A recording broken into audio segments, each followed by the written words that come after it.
in a second. Let's do this big next list events. I'm just gonna write the events down. I'll give a brief explanation of each one just to make sure, okay, this is just a review. So right off the bat, the very first event that Canada's gonna be involved in, actually I'm gonna jump to this one, and the Cold War, is something called the Guzenko Affair. Now, Guzenko was a spy. He was a Russian, actually he wasn't a spy, he was a guy working with the Russian embassy in Ottawa, and he went to the RCMP and said, hey, they're spies, and the RCMP didn't believe him, and then they were like, holy crap, they're spies. It was important because sort of the first event in the Cold War where we realized that the Russians were spying on us. We were shocked. Of course, I'm sure that the United States CIA was also spying on them at the time, but we were still shocked. So it was one of those key moments. It's called the Guzenko Affair. Next up for Canada, I'm just going to jump through Canadian, I'm going to call it events, but we're going to list all kinds of things. Next up for Canada, we're just going to talk about the high Arctic relocation. Now this really isn't to do with the Cold War, but it is about Canada trying to claim the Arctic, right? Remember what we did? We forced these poor people from northern Quebec, these Inuit from northern Quebec said, hey, you'll love living in the high Arctic. It'll be great, and we forced them to live there, and of course didn't give them the support. The idea was, hey, there's Canadians living there, so it must belong to us. Following that, some big events, let's go to the Korean War. I'm not going to get into the nuances of the Korean War, but the United Nations got involved, right? The Soviet Union didn't veto it, they were boycotting the UN at the time, for that pretty funny story about them boycotting the UN. So the North Korea invaded South Korea. North Korea was communist. South Korea got support from the UN. I think more than 500 Canadian troops were killed. I believe that was the number. Over 500 Canadian troops were killed in the Korean War. It's often called the Forgotten War, 1950 to 1953. It ended up in a stalemate. Nobody won. The border is still the exact same place it was. It's the most heavily defended border in the world. So that's the Korean War. Following that, right afterwards, is the Suez Crisis, which of course is Mr. Cersei's favorite crisis. It's 10 after 8, I can't possibly tell you about it. The important thing about the Suez Crisis from Canada's perspective was Lester Pearson. Lester Pearson was a Canadian diplomat with the UN at the time, and Lester Pearson, whose nickname was Mike, Lester Pearson recommended they use peacekeeping forces. I compared it to putting linesmen in a fight. And so the idea of peacekeeping came out of the Suez Crisis, and he won the Nobel Peace Prize for his idea. So peacekeeping and the Suez Crisis, we need to know. And that's certainly Canada's role, and this really fits the idea of a middle power, doesn't it? We weren't pushing people around, but we're suggesting things to help stop crises. I always like to look at the Suez Crisis, kind of a classic example of what a middle power could do in the world, which is make a suggestion. The Korean War, we'll send troops if we need to. I mean, we're involved. We're not starting things, but we're trying to calm it down, which is sort of the key goal. It's pretty cool. Following the Suez Crisis, we're going to talk quickly about two things. The Avro Arrow. We were going to build the greatest jet plane in the world. For those Avro Arrow freaks watching my clip, I'm sure there's not many of you. I apologize for this, but it was a dumb idea. It was too expensive. Right now, someone's going to egg my house.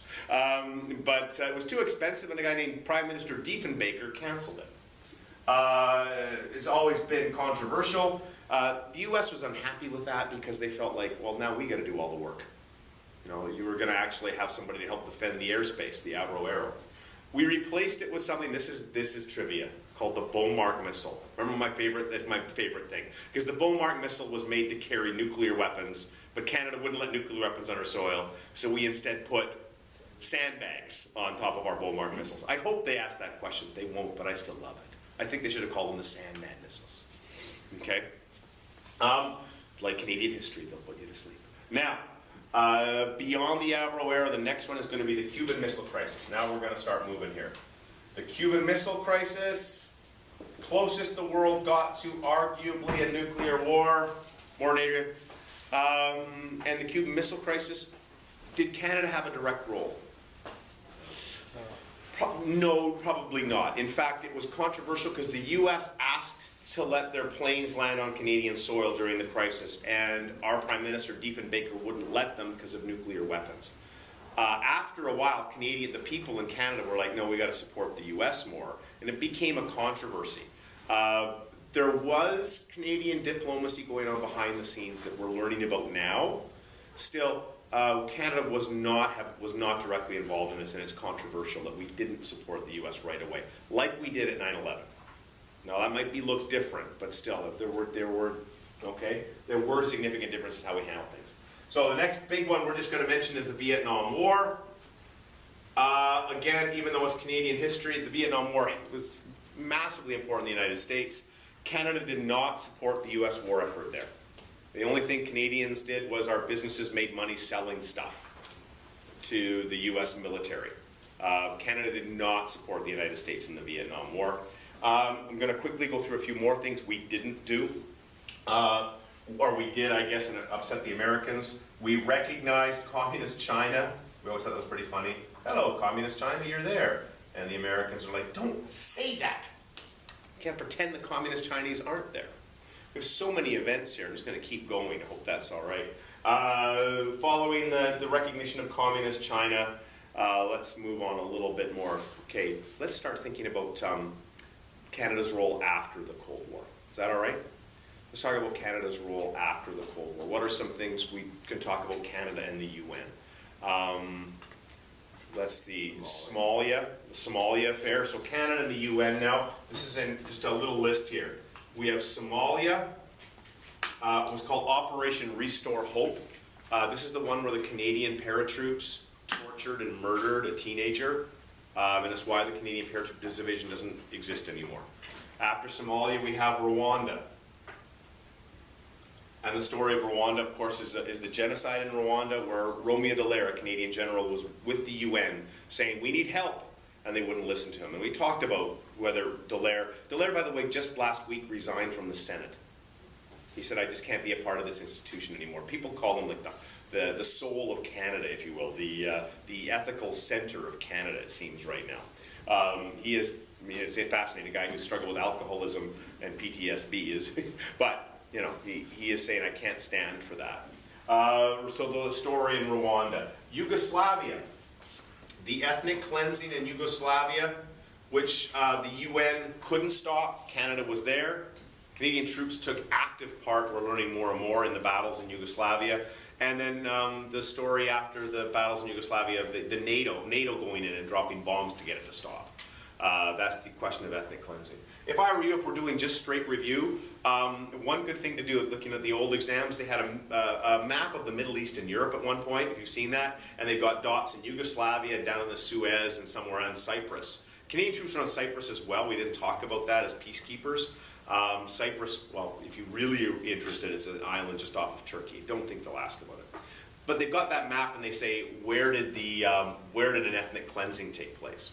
And there's another one I've seen where they've got Africa and the Middle East, and it's where were peacekeepers placed, and it would be Suez. So if you want to get right down to it, there could ask map questions on these like that. All right, those are very different. Those are right. Like those are the hardest of the Cold War questions we'd see. Somalia, Rwanda, Yugoslavia. Then we jump to the Persian Gulf War, the first war in Iraq. Canadians did send troops. Okay, but the UN was involved in that one. Then we have 9/11 in Afghanistan. I know there's not a lot of room. You can write this on the back of your pages. And Afghanistan, Canada did send troops with NATO and with the UN. And of course, this is the one that I told you about Operation Yellow Ribbon.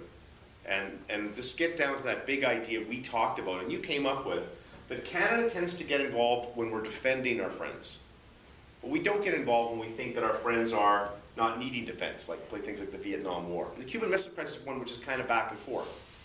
Did they need defense, didn't they? So we're caught in that. But with the Vietnam War, and then finally with the Iraq War, when the United States and her coalition of the willing, Canada was unwilling. Because we said, you know what, the UN's not involved, we don't see evidence here, we're not sending troops into Iraq. So Canada's been supportive of our neighbors to the south when they've needed defense or when they've been under attack. And if you think about NORAD and NATO over here, that's what that's about. However, when it's been more aggressive in nature, Canada has stood back and said, no, we're not getting involved in this. So that sort of explains how we picture ourselves as a middle power. All right, we can talk about when we have succeeded or not succeeded. I'm gonna stop it now.